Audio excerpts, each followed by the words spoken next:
Halo, selamat siang. Jumpa lagi Sterindo Autoson. Hari ini, pagi ini, kita mau live untuk peredam ya. Kebetulan kita ambil session live ini, kebetulan kita lagi peredamkan dashboard satu mobil. Kebetulan ini mobilnya Innova. Nah, apa sih, banyak yang tanya, apa sih kebutuhannya untuk peredam dashboard? Jadi, kebetulan mobil ini juga diesel. Nah, ini efeknya banyak banget,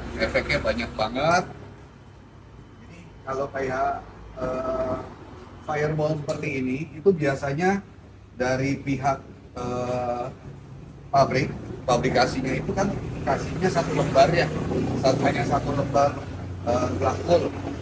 Nah, itu masih ada suara yang bisa tembus, efektivitasnya kecil. Jadi kita kasih peredam dulu seperti aluminium ini ya. Peredam aluminium ini tujuannya, peredam aluminium itu yang seperti sebelum-sebelumnya saya pernah bahas, peredam aluminium itu ada dua kegunaan, tiga deh. Satu, peredam vibrate ya. Dua, itu peredam panas, dan yang ketiga itu karena dia menambah tebal dari satu plat, otomatis suara yang masuk pasti berkurang, tapi itu tidak akan efisiensi. Kenapa? Untuk peredam suara tidak efisiensi. Kenapa? Tadi saya bilang sedikit mengurangi karena ada batas ketebalan.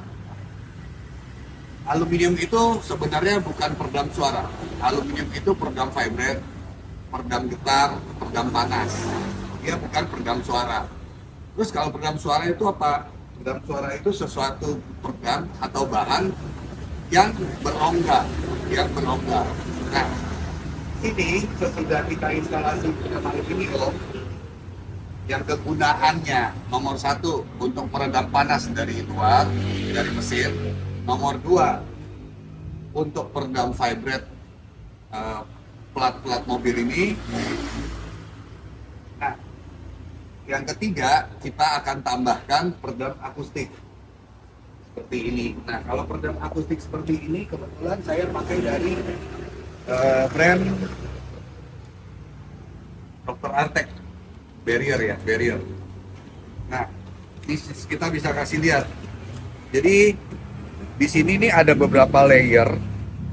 Nah, ini lemnya bukan cukup ya, lengket banget. Lemnya bisa melekat banget, melekat kuat di sana. Terus dia bisa ngikuti kontur plat. Jadi kalau platnya seperti ini melengkung, dia bisa ikutin nih ya. Saya nggak usah lem ya. Saya begini aja, dia udah diem. Tuh. Oke? Dia sudah diem nih. Kalau kita tahan gini, dia akan diem. Nah, ini akan tertahan, lihat ya. Akan tertahan seperti karpet yang nahan si barrier ini. Nah, sorry. Copot deh mic saya. Oke, kita lanjut ya. Sorry, saya pegang aja deh. Oke, nah ini ada lapisan pertama lemnya. Terus yang kedua ini ada kayak semacam polyfoam. Nah, inilah yang meredam suaranya nih polyfoamnya. Terus lapisan ketiga itu ada yang kita biasa sebut batil rubber atau dodol. Kalau saya lebih sebutnya ke bahasa Indonesianya dodol. Nah, lapisan keempat ini pelindung suara. Jadi pintar mereka bikinnya, udah dipikirin suara tembus dari sini ditahan sama foam tersebut ya. Terus lapisan terakhir dihadang sama dodol, yang tadi aku bilang dodol. Yang terakhir ini menghadang pergerakan masuk lebih efisien karena dia berongga, dan ini kita sebut kain akustik. Dan kegunaannya dia bukan suara yang dari luar juga, tapi suara yang dari di dalam rongga, seperti rongga dashboard atau biasa kan kita kasih fiber foam atau apa gitu ya. Kita pakai ini aja udah cukup. Jadi suara pantulan ini benar-benar ketreat itu bisa hampir 90%. Dan ini bisa kita tester langsung. Oke? Nah, kenapa kita nggak gunakan yang di bagian sini itu, kita nggak gunakan seperti fiber foam atau spon yang rongga-rongganya lebih banyak. Kita mesti mikir ke depan ya. Jadi kalau di Sterindo ini kita tuh, saya khususnya itu selalu mikirin jangka panjang suatu pekerjaan atau sesuatu yang kita install. Itu prioritas kita ya. Kalau kita taruh foam atau fiber foam, itu akan lebih gampang mengikat debu.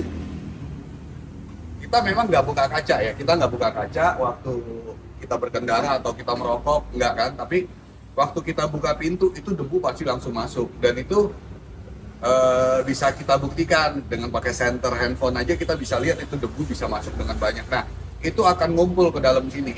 Jadi yang akhirnya untuk kesehatan si pengemudi atau penumpang di dalam mobil ini juga pasti berkurang. Itu pemikiran panjangnya kita ya gitu. Dan yang kedua, begitu si fiber foam bla bla bla itu sudah kena si debu, makin hari makin diisi debu, otomatis tingkat efektifnya dia berkurang. Oke? Nah, dengan pakai ini debu sudah tidak bisa menempel terlalu jauh karena pori-porinya dia juga sudah licin sekali. Sudah lumayan licin, dan dia tidak mengandalkan satu material ini hanya untuk nge-trip suara. Jadi bukan saya angkat produk ini ya, saya tidak endorse atau apa, cuma memang kita pilih sesuatu itu yang terbaik di value-nya, oke? Dan kegunaannya itu apa gitu, kita nggak sembarangan, oh ini boleh loh, ini nggak, gini. Nah, kebetulan ini posisinya berdiri, kecuali kawan-kawan, kebetulan di Innova ya, itu tabletop dari dashboard ini kan kita bisa peredamnya. Nah, tabletop PC dashboard itu kan ngadep ke bawah kalau kita peredam.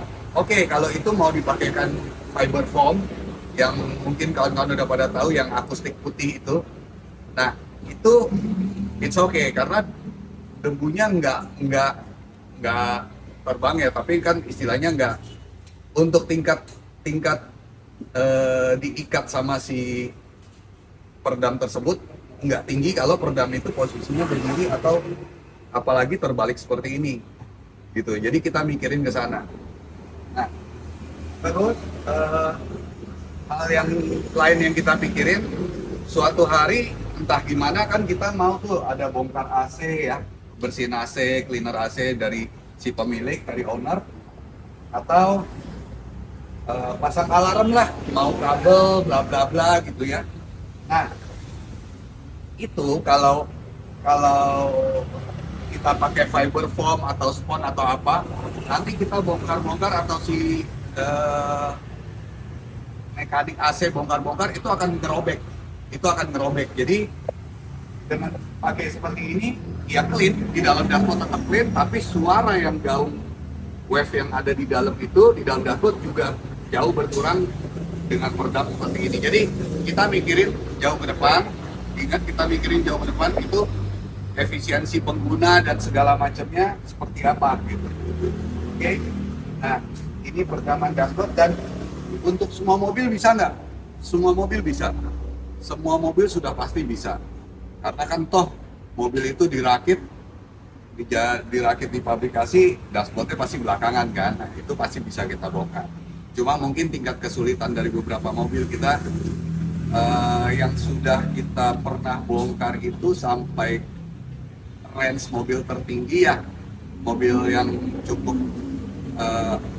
orang takutin untuk dibongkar itu kita udah pernah bongkar sama Range Rover Discovery, kita udah pernah bongkar, Lexus LS, LX itu udah pernah kita bongkar. Jadi kalau untuk bongkar ini dashboard nggak usah takut, Sterindo sudah terbiasa, oke? Nah, ini sudah kita peredam. Kebetulan mobil ini kenapa nggak dibongkar? Karena waktu itu udah pernah kita peredam full nih. Cuma saya sarankan waktu itu ke si customer, beliau mau peredam dashboard. Tapi ya kembali ya, ada untuk peredam dashboard pasti ada satu fee yang ongkos yang lebih tinggi karena kita harus bongkar sesuatu dan memperbaiki sesuatu itu sempurna kembali seperti asalnya. Terus kita harus bongkar AC dan kita bekerja sama dengan pihak AC, bengkel AC. Bengkel AC-nya itu bisa kemari dan kita kontrol apa yang mereka bongkar. Nah, jadi kita bongkar ini, sebelumnya saya ke ownernya saya bilang, udah kita jangan iniin AC bagian dashboard dulu, kita peredam dulu apa efeknya tanpa peredam dashboard. Nah, terus udah oke nih ada efeknya, tapi ternyata suara yang waktu kita tutupin yang bagian sini, ternyata suara yang dari sini tuh lebih monopoli lagi, bukan makin kencang tapi makin fokus kita dengar. Ya udah, sekarang baru kita peredam dashboard. Jadi nanti grade-nya itu bertahap, si customer bisa tahu saya keluarin budget untuk peredam itu dapat hasilnya seperti apa. Nah, contohnya seperti itu. Oke. Nah, saran kedua di sana tuh biasanya ada lubang AC input dari luar. Di sebelah situ biasanya ada lubang AC input dari luar. Nah, saya sarankan di Indonesia kita tutup aja karena kita jarang banget pakai udara dari luar dan biasanya itu malah makin motorin kita punya AC karena udara di bukan udara ya, debu di khususnya di Jakarta ini parah banget, apalagi kalau kita ke daerah-daerah industri itu debu dari jalannya parah banget dan itu akan masuk ke kita punya kompartemen AC, filter AC bla bla bla itu akan masuk, daun-daun kering, nah itu atau binatang-binatang yang kita nggak inginkan ada di dalam mobil itu bisa masuk lewat situ. Dan kita juga nggak perlu udara dari luar. Logikanya ya, setahun kita pakai mobil di Jakarta, udah pasti debu dong. Oke, saluran itu udah pasti debu. Terus kita ke daerah yang bersilah, kita ke puncak, ke Bogor. Nah, kita mau hirup udara dari luar, kita pasang udara dari luar supaya masuk. Lah yang kotoran kemarin setahun di Jakarta ikut masuk ke kita dong. Gitu. Jadi kayak impossible itu dipakai, nggak mungkin. Ya udah mendingan kita tutup. Dan itu mengurangi suara yang masuk dari luar itu lumayan banyak karena lubang itu masuk ke dalam mobil hanya melalui pipa AC yang tipis banget, jadi ada suara di situ udah pasti masuk ke dalam dashboard, udah pasti. Oke. Nah, kalau untuk bagian ini kita bongkar itu kita ada caranya, jadi apa yang kita bongkar itu kita foto. Terus ini caranya untuk atau tips membongkar dashboard atau cara kerjanya Sterindo untuk bongkar dashboard ya. Pertama, setiap yang kita bongkar itu kita foto. Jadi letak kancing kabel bla bla bla itu semua kita foto. Ini soket apa kita foto. Udah, waktu nanti kita kembalikan lagi ya, semua baut itu jangan ada yang hamil, jadi tiba-tiba ada anak sendiri itu baut sisa. Jadi yang mana kita copot baut itu udah kita tandain dan itu ada hitungannya. Terus hal yang selanjutnya, waktu kita kembali pasang baut si dashboard itu kita harus pakai lock nut. Apa itu lock nut? Lock nut itu lem baut. Jadi kalau original dari pabrikasi itu sudah ada lock nut. Makanya kalau kita buka ya, baut bisa kadang-kadang klak crack gitu, kayak lengket dulu terus baru kebuka cekrek gitu. Nah itu dia ada lock nut, itu harus kita pasang kembali. Dan beberapa mobil yang idle ke bawah, antara plastik dan pelatnya tersebut tuh nggak ada ganjelan, jadi panel plastiknya langsung ketemu pelat. Nah, saya kasih tips itu, coba dikasih alas. Paling gampang kita mesti yang tipis ya, nggak bisa tebal, nggak bisa karet sendal atau karet yang batil yang hitam itu nggak bisa. Pakai apa? Kawan-kawan tahu ada solasi kain yang kita buat solasi kabel. Nah kalau mobil Jepang itu pakai solasi listrik seperti ini ya. Tapi kalau mobil Eropa itu udah pakai isolasi kain. Nah, isolasi kain itu kita terapkan untuk instalasi audio kita seperti ini. Bisa lihat nggak? Ini isolasi kain. Tuh ya. Ini isolasi kain. Nah, ini ada kegunaan kedua biasanya buat di sterindo. Kita taruh nih, sekiranya ini mau ke plastik, tempel. Ini kita lapisin dengan si plastiknya kita tempel dengan isolasi tersebut, isolasi kain. Dan umur dari isolasi kain itu sangat-sangat panjang. Jadi nggak bisa getas. Boleh dibilang hampir nggak bisa getas. Kecuali di ruang mesin ya, panas ya. Kalau di convertible interior dalam mobil, kabin nggak akan. Jauh banget. Jadi mobil Eropa sudah menggunakan itu, sedangkan mobil Jepang belum menggunakan isolasi seperti itu. Kalau isolasi kain ini juga akan kembali gampang banget terbuka. Nah itu tips dari Sterindo untuk instalasi peredam di dashboard. Nah, kalau untuk instalasinya punya tips ya, instalasi aluminiumnya, kita peredam itu mau kita beli peredam semahal apapun tuh nggak akan efek kalau instalasinya nggak benar. Mungkin di sini agak susah melihat karena sebagian sudah kita tempel peredam itu. Oh, satu tips.